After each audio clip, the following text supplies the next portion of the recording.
Good morning, dear students. Welcome to this science class. Today, we continue our discussion on Chapter 2 Microorganisms Friend and Foe. In the previous classes, you have learned about microorganisms. What are microorganisms? The classification of microorganisms, bacteria, fungi, algae, and protozoa, the characteristics of viruses, where do microorganisms live, the friendly microorganisms, and the uses, making of curd and bread, commercial use of microorganisms, medicinal use of microorganisms, the use of microorganisms for increasing soil fertility, for cleaning the environment. Today, we learn about harmful microorganisms. Microorganisms are harmful in many ways.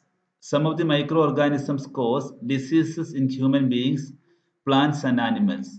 Such disease causing microorganisms are called pathogens. The disease causing microorganisms are called pathogens. For example, cholera in humans is caused by bacteria called Vibrio cholerae. Malaria is caused by Protozoa plasmodium. Chickenpox is caused by virus. Several microorganisms not only cause diseases in humans and plants but also in other animals. For example, anthrax is a dangerous human and cattle disease caused by a bacterium. Several microorganisms cause diseases in plants like wheat, rice, potato, sugarcane, orange, apple, and others. The disease reduces the yield of crops. Microorganisms are also responsible for food poisoning.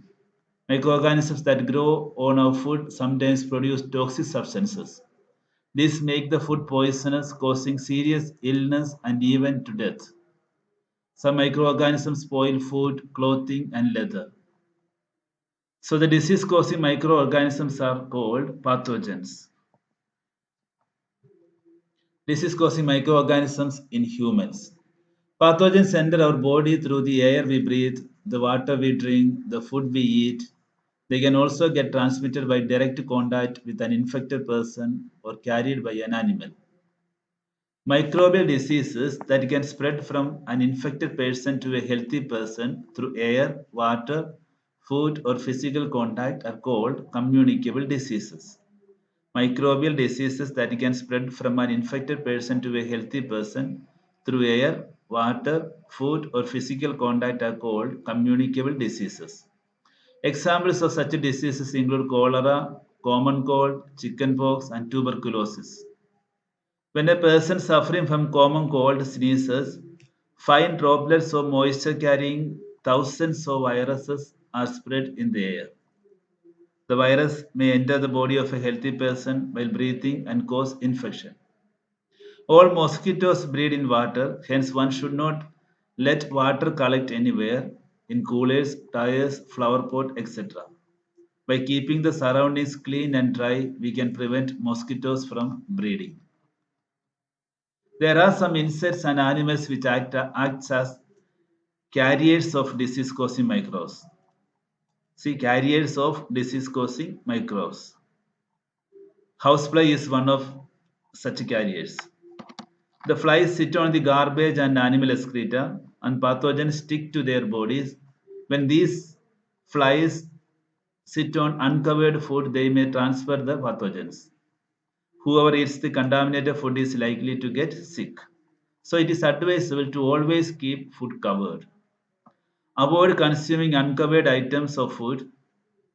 Another example of a carrier is the female Anopheles mosquito, which carries the parasite of Malaria plasmodium. Female Aedes mosquito acts as carrier of dengue virus. Let us see some common human diseases caused by microorganisms. Tuberculosis is caused by bacteria, the mode of transmission through air. Measles are caused by virus, mode of transmission is air. Chickenpox caused by virus, mode of transmission is air or direct contact with the affected person. Polio, causative agent is virus, mode of transmission is air or through water. What are the preventive measures we can take? Keep the patient in complete isolation. Keep the personal belongings of the patient away from those of others, vaccination to be given at a suitable age. Cholera is caused by bacteria, typhoid is caused by bacteria. The mode of transmission of cholera is water or through food. Mode of transmission of typhoid through water. The preventive measures maintain personal hygiene and good sanitary habits, consume properly cooked food and boiled drinking water. Vaccination should be given at suitable age. Then, hepatitis is caused by virus, mode of transmission through water. Preventive measures drink only boiled water and vaccination. Malaria is caused by protozoa. The mode of transmission is through mosquito. Mosquito is the carrier. Use mosquito net and repellents, spray insecticides, and control breeding of mosquitoes by not allowing water to collect in the surroundings. Now let us see disease causing microorganisms in animals. Several microorganisms not only cause diseases in humans and plants but also in other animals also. For example, anthrax is a dangerous human and cattle disease caused by a bacterium. Foot and mouth disease of cattle is caused by virus. Robert Koch in 1876 discovered the bacterium Bacillus anthracis which caused anthrax disease. Now let us see disease causing microorganisms in plants. Several microorganisms cause disease in plants like wheat, rice, potato, sugarcane, orange, apple, and others. The diseases reduce the yield of crops.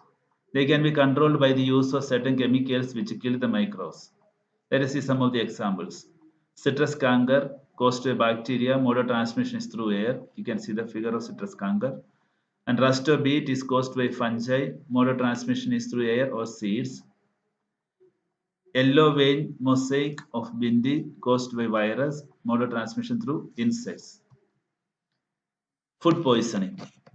Food poisoning could be due to the consumption of food spoiled by some microorganisms. Microorganisms that grow on our food sometimes produce toxic substances. These make the food poisonous, causing serious illness and even death. So it is very important that we preserve food to prevent it from being spoiled. Food poisoning could be due to the consumption of food spoiled by some microorganisms. Some microorganisms they grow on food items, produce toxic substances, and when this food is consumed, it causes food poisoning. Dear students, this is all for today's class. In next class, you will learn about food preservation. Till then, bye.